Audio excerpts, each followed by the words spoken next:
Hello, welcome to the Real Internet Come Forth YouTube channel. My name is Antoinette Smith and I'm your author. Remember to get your books, people. Some of them are on sale at Barnes& & Noble, Amazon, Google, Apple iTunes, Walmart.com, Target.com, Books A Million, Kobo, Indigo, and Tails. All of them come in paperback and digital version. Get your copies today. Do not forget about my new book release, My Jesus Experience, Our Journey. It comes with its own bookmark. Do not forget that all of my books come with their own bookmarks and loyalty cards. Send me proof that you have purchased any of my products, and I will get your bookmarks and loyalty cards out to you.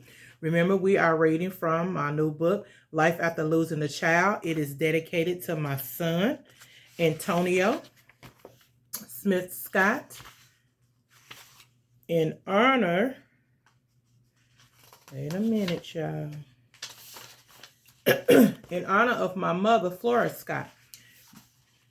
Remember, this is based on my own personal experience of losing my child, my son, Antonio, and losing two brothers before age 12. So today we'll be reading from chapter 8. It is titled, Parenting Surviving Children. Parenting surviving children after the loss of one of your children is a very difficult task to fulfill. Once you lose a child, you change forever. Everything about you changes. Everything you do from that loss changes. Your actions, reactions, thoughts, ideas, works, and ways all change. You look at life differently. You approach each day differently. The way you parent your other children or adult children changes too. I will speak from my perspective as a child with my parents, and I will speak from my perspective, me raising my children after the loss of my son. Being a surviving child of a parent that has lost a child. I will start with my daddy first. I was 9 years old when I witnessed my father lose a son. But remember when my father was 52 when I was born, and he had lost children before I was old enough to remember. So for me, my father has always been protective over me. I always was the apple of his eye. I was his baby, and it showed. After the death of my brother, my father was quieter. When he was troubled, he drove a lot. He loved the highway. He loved to ride. So that year, we took many more trips to Mississippi to visit his mother, sister, his brothers down there. We visit my other siblings more, which he always visit his children and grandchildren a lot. His grandchildren call him daddy. That's how much he saw his children and grandchildren. My father was very involved, very active with his family. He began to talk to me more about what he expected from me as a daughter. He began to talk a lot more about me finishing school, going to college, and taking care of myself. He said that he didn't know what kind of man I would choose for a husband, but that I must make sure to take care of myself, that I would still live the lifestyle that he provided for me. He began to talk to me more about future events and growing up as if he wouldn't live to see me become an adult. He took me with him more and more as he did his business for his grocery store, fruit and vegetable truck stores. His good deeds of helping out the families in the community and nearby cities. Always be kind to others. Help people as I have taught you. He still took me to stay with my older siblings as well. It was as if he became firmer with me, not allowing me to get away with misbehaving. Everything became a give and take situation. If I wanted something, I had to do a chore for him, which I never had to do. I had to work for an allowance.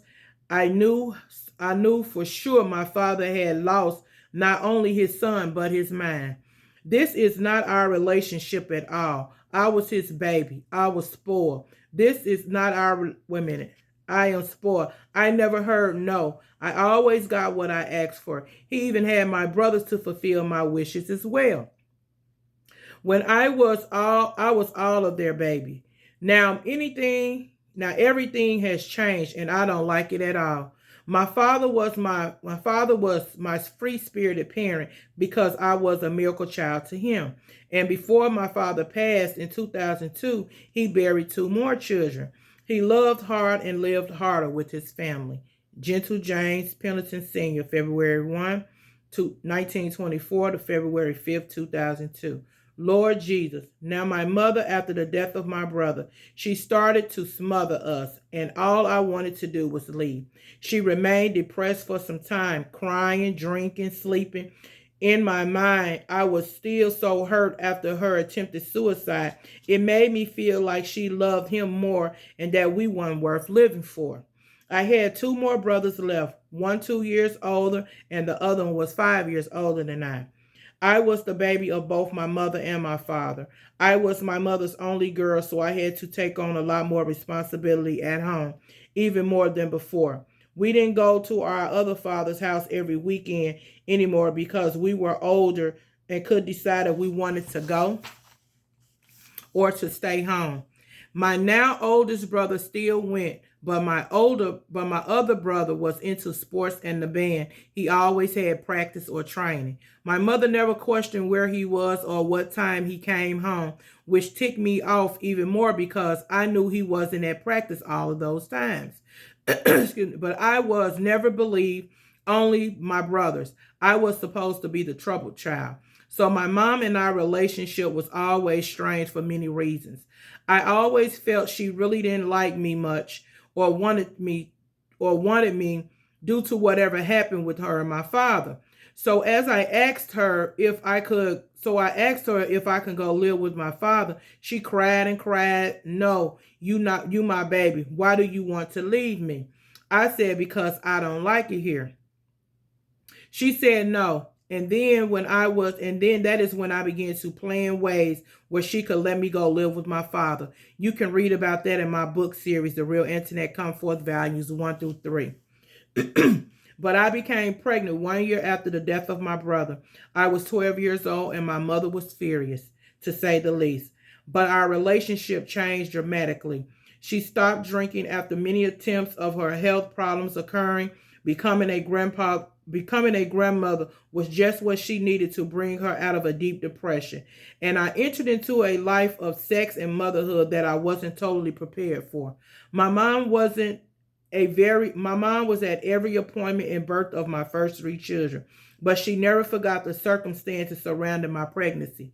She vowed to kill the 24-year-old man that impregnated me, and she did try to kill him twice. The second time landed her in prison. This set my mom's and our relationship back and almost destroyed my relationship with my brother. He was my mom's pick or favorite. That never changed. And when he began to have children, my mother clung to them too. So being my father's miracle child caused hatred for my other siblings on his side. Fighting for love and acceptance of my mother produced a whole nother hurt, anger, pain, and outrage, which I held inside, that produced more depression in me on top of the abuses that I lived with. As I grew older and changed more, I started of letting go hurt, anger, pain, forgiving many people. I kept a lot of promises I made to my mother growing up. I told her I would take care of her, which she didn't believe, but I did. I told her we would travel the world, which we did. I told her she would never end up in a nursing home, which she didn't. And in the end, we both righted our wrongs. Once you accept and take a deep look at yourself and obtain mercy and grace from God, then and only then will you stop judging your parents. When you become a parent and experience the heartbreaks of parenthood, you view your parents differently. Until you walk in their footsteps and know their story, you will never understand what guided their decisions, actions, and rules for their lives. Once you understand they are your parents chosen by God to birth you into this earth realm and give you all they have to give of themselves with the help of the Lord, with the help of God in them. Once you accept that God makes no mistakes in his dealings, you will love your parents unconditional for one reason. The greatest reason: they gave you life and God gave you life more abundantly. Excuse me. I love my parents with everything in me, and they both knew it. I also learned that my mother wasn't the only one with a favorite person. I had a favorite person too. My daddy was my favorite person, and I never hid it from anyone. We all are entitled to one favorite person. Rest in peace, my loves. Flora Scott, August 25th, 1949 to January 3rd, 2020. My parents and my surviving children. This is by far a very difficult task, to put it lightly. I honestly don't know how I survived, but I didn't really have to raise my 4 remaining children, and I'll tell you why. When I lost my son, my other children were ages 13, 14, 21, and 23.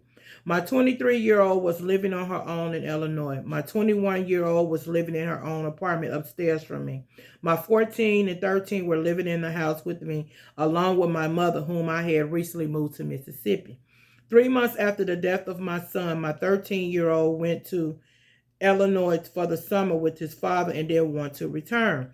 His father called and said he wanted to stay and attend school in Illinois. I knew that my son, my baby, wanted to go live with his father for some years now, but I refused. But I made an agreement with him. If you would finish high school and not get into excuse me, any trouble and call me weekly, he could stay. He agreed to all and kept his promises. He finished high school. He called a couple of times a month and text. He didn't like to talk on the phone. He hasn't been in any trouble of any kind. 7 years later, he still lives with his father and comes home twice a year and calls regularly. He's a great son. My 14-year-old decided to run away and become pregnant, so her child was born into my house. She still attended school during pregnancy, after, and work. 1 year later, I had to put her out of my house because she chose a different life than which I lived. I sent her to Tennessee to live with her siblings from her father's side of the family. 1 year later, I made her return home with her child. I provided housing for her over 3 times for her and her now 2 children. She still is in the process of growing up. My 21-year-old moved back into my house with us after my son's death because she could not cope and she was pregnant. Her son was also born into my house. About 6 months after the birth of her son, she moved to Missouri for a change with her older sister. 2 months after the death of my son, my 23-year-old relocated to Missouri for a fresh start. So this is why I say I didn't have to raise my remaining children, but to coach, lead, and guide them. Excuse me. The girls were now mothers. I helped with my grandchildren when I had time. This is when I started my first business 1 year later after the death of my son. I threw myself into building new meaningful life for myself and for my grandchildren. Failure was not an option for me then or now. When I lost my son, I lost a whole part of me. God had to create me to be a new person. The old me was dead and gone, never to return again. I didn't and don't want her back. She was full of hurt, full of pain, unhappy, depressed. My son's death forced me to live life, to pray. I pray you find new life after the loss of your child as well. In this process of dealing with the death of one of my children, you see, hear, feel things differently. You are different. Many times, many times, my remaining children needed me and I wasn't available. Excuse me. Physically, mentally, nor emotionally available for them. They cried out to me. They sought help, comfort, guidance, love, attention, and I just simply couldn't give it to them. I was disconnected on so many levels. Did I love them? Yes. Was I living with them? Yes. Was I talking to them on a daily basis? Yes. Did I talk about my deceased son daily? Yes. Every room you enter into my house, there was his picture. I spoke about him daily as if he was still alive, but just gone for the day. Whenever they would want me to talk about his death, departure, gravesite, or headstone, I freaked out. I got upset. I snapped on them. I stopped talking to them. This behavior continued for 6 whole years. My mother and I had arguments concerning how I dealt with the death of my son, how I wasn't dealing with it well, and how I shut all of them out. And I, of course, became upset and disrespectful to her also, because no one can tell me how to cope with my son being gone. Excuse me. No one could tell me how to feel, know how to act or should act, how to go on with life or to live life. No one carried him in their womb for 9 months. No one prayed for years for a son. No one felt him kick or move inside them. No one felt the feeling pain. No one felt the feeling pains of his emergency delivery into this world. Excuse me. No one felt the joy of my heart when I held and looked at him in his face for the first time. No one knew the joys of life he brought to me as a mother, as a woman. No one knew the love he had for me. He felt for me, and I felt for him. There is nothing like a male son to a mother. No one knew I died when he died. No one knew how I prayed in tongues for over 3 hours straight before his death. No one knew how many years I stayed before the Lord for this child to not be taken by Satan, to not be taken by the streets, by drugs, by gangs, or killed by the police. No one could never tell me how to cope with his death or what I should do or be doing, because no one felt the things I felt or experienced the things I experienced with my child. Yes, he had a close relationship with his father. He was living with his father at the time of his death.